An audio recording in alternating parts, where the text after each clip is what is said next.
लेखिका सुमन वाजपेयी। वह अपना पेपर पढ़ चुकी थी और खचाखच भरे हॉल में उठती फुसफुसाहटें सुन पा रही थी। आदत हो गई है उसे अब। उसने जो हिम्मत दिखाई है उसके लिए सामने तो उसकी तारीफ की जाती है, पर पीठ पीछे सिर्फ उसका मजाक उड़ाया जाता है। उसे न जाने कैसे कैसे नाम दिए जाते हैं, बुरी औरत, पति को धोखा देने वाली औरत, अपनी इच्छाओं पर कंट्रोल ना रखने वाली औरत और न जाने क्या क्या।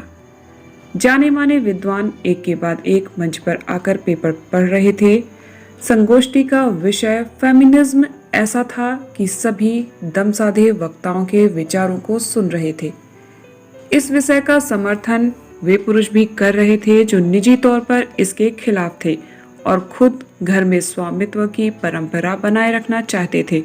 हालांकि खुली सोच रखने वाली स्त्रियों के खिलाफ न सिर्फ वे पुरुष थे, बल्कि खुद को शिक्षित व संस्कारी कहने वाली स्त्रियां भी थीं। उनका कहना था कि इच्छा से कुंवारी मां बनना या विवाहेतर संबंध बनाना, अपने पति के अलावा किसी और को चाहना व अपनी तरह से जीना फेमिनिज्म नहीं है। बहुत सी नजरें बार बार मानसी की ओर उठ रही थीं। ऐसा नहीं था कि उसमें इन नजरों को झेलने का साहस नहीं था, लेकिन उसे समझ नहीं आ रहा था कि आखिर क्यों यह समाज एक तरफ तो नारी स्वतंत्रता की दुहाई देता है, उसके स्वतंत्रता से जीने की मांग करता है, लेकिन दूसरी तरफ महिलाएं अपनी इच्छाओं, अपनी संवेदनाओं को दबाए एक निर्जीव जीवन जीती रहती हैं।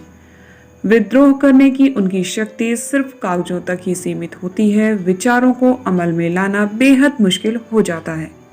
मानसी कहाँ दोषी है? किसी भी तरह से, सिर्फ इसलिए कि उसने कागजों से निकलकर अपने स्व की पहचान करानी चाहिए, फिर वह दोषी कैसे हुई? मनेंद्र को लगता है कि पति बनकर वह ऐसे साम्राज्य का मालिक बन गया है जहां सिर्फ उसका आदेश माना जाएगा। मानसी को अपनी भावनाओं को महल के प्रवेश द्वार पर ही दफनाकर भीतर कदम रखना होगा, ताकि महल के अंदर जो शरीर पांव रखे वह मन विहीन हो। किसी उड़ते पक्षी के पंख काटने जैसी ही तो फड़फड़ाती रहती थी मानसी। अचानक वह चौंकी। एक वक्ता प्रश्नों में दबे उदाहरणों से ऊपर उठकर सबके बीच बैठी मानसी के जीवन का सजीव उदाहरण दे रहा था। उसके साहस की प्रशंसा कर रहा था। उसे सुन मानसी का दिल वितृष्णा से भर उठा। कितने खोखले हैं ये लोग! उसके पीठ पीछे उसे अपशब्द कहते हैं और यहाँ उसे वसु। वह बाहर निकल आई। कार का स्टीयरिंग वसु के घर की ओर मुड़ गया। जब भी उसने सुकून चाहा, कंधों के अलावा किसी का सहारा पुख्ता नहीं लगा। उसके सिवाय अपना कहने वाला कोई नहीं मिला। उस अपनेपन की डोर से वह इस कदर बंध गई कि एक दिन उसका दिल चाहा कि सब कुछ समर्पित कर दे, और पूर्ण समर्पण की दीप्ति से चमक उठी थी मानसी। इस चमक से मनेंद्र की आंखें चुंधिया गई थीं। वसु के घर ताला देख उसने डुप्लीकेट चाबी से दरवाजा खोला और पसर गई बिस्तर पर। छोटा सा कमरा है, इधर उधर फैली चीजों से और भी छोटा लगने लगता है, फिर भी यहाँ उसे बहुत सुकून मिलता है। मनेंद्र की उस महलनुमा कोठी के मखमली बिस्तर पर वह एक दिन भी सुख की नींद नहीं सो पाई थी। आवाजें अभी भी कानों में गूंज रही थी। मानसी का उदाहरण सामने रखें तो लगेगा कि वाकई में नारी क्या नहीं कर सकती। शादी के बाद पति से सुख न मिलने पर किसी दूसरे पुरुष के साथ संबंध। मानसी का इस तरह अपमान क्यों किया जाता है? और वसु का साथ उसके लिए शारीरिक संबंधों से परे एक आत्मिक सुख की परिणति है, बिना कोई आशा अपेक्षा रखे एक दूसरे को अधिकार, मान और सुख देने की परिणति है। मनेंद्र दोहरा व्यक्तित्व जीता था। माँ पापा कितने प्रभावित हुए थे उससे, कितना संस्कारी है, पर वह शादी के 2 दिन बाद ही उसे जान गई थी। स्त्री उसके लिए सिर्फ उपभोगी वस्तु थी। अभी जाति वर्ग के सारे शौक थे उसमें। शुक्र था कि शादी के बाद भी उसने अपनी लेक्चरर की नौकरी नहीं छोड़ी। मनेंद्र के बार बार कहने पर भी वह नौकरी करती रही। कॉलेज का एनुअल डे था, संचालन वही कर रही थी। उन कार्यक्रमों की रूपरेखा बनाते बनाते मानसी के अंदर छिपी अल्हड़ बच्ची कूदने लगी। उसकी वही छिपी अल्हड़ता उछलकर वसु से टकरा गई। वह टकराहट बहुत प्रबल थी। दुबक जाने के बावजूद लुका छिपी का खेल खेलने लगी थी। वसु उसकी एक छात्रा का भाई था और लखनऊ के एक कॉलेज में लेक्चरर। कुछ दिनों की छुट्टियों पर दिल्ली आया था। एनुअल डे पर अपनी बहन के जिद करने पर आ गया था। न जाने क्या तो महसूस किया था उसने वसु को देखकर। पता नहीं क्या था उस साधारण से लगने वाले इंसान में। कुछ मानसी को लगा वह उससे बार बार मिलना चाहती है, या शायद वह रिक्तता भरने पूर्णता पाने के लिए व्याकुल थी।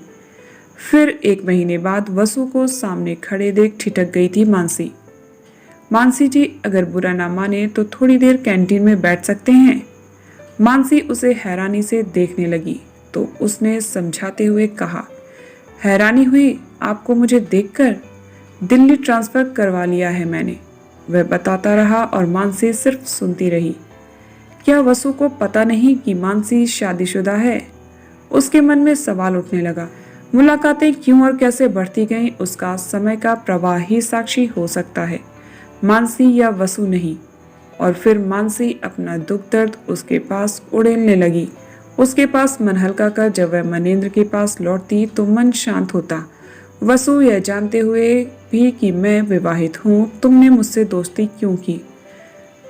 जब तुमसे पहली बार मिला था तब सिर्फ तुमसे मिला था, तुम्हारे किसी की पत्नी होने या शादीशुदा होने से नहीं।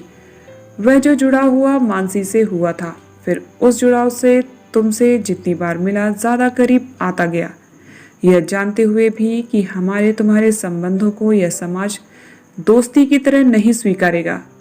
तुम मुझसे मिलते रहे, यह बात तो तुम्हें भी पता है मानसी। फिर क्यों नहीं तुम अपने आप को रोक पाई? कोई जवाब नहीं है ना तुम्हारे पास। इसलिए तो कहता हूँ कि इन भावनाओं का कोई नाम नहीं होता। यही तो होता है विचारों का मिलन, एक दूसरे को समझने का एहसास। उसकी साफगोई के आगे निरुत्तर हो गई थी वह। मनेंद्र भड़का था।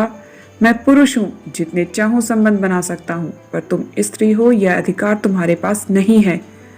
छोड़ दिया था उसने मनेंद्र को। एक स्त्री अपने पति से अलग होने की हिम्मत करे, समाज को यही बात कचोटती है। घंटी की आवाज सुन मानसी की तंद्रा भंग हुई। वसु को सामने देख एक सिहरन तन मन में दौड़ गई। वसु उसे एक सार्थकता से भर देता है। अपने स्त्री होने की पूर्णता से वह मंडित हो जाती है। किसी शर्माती युवती की तरह वह वसु के सीने से लग गई।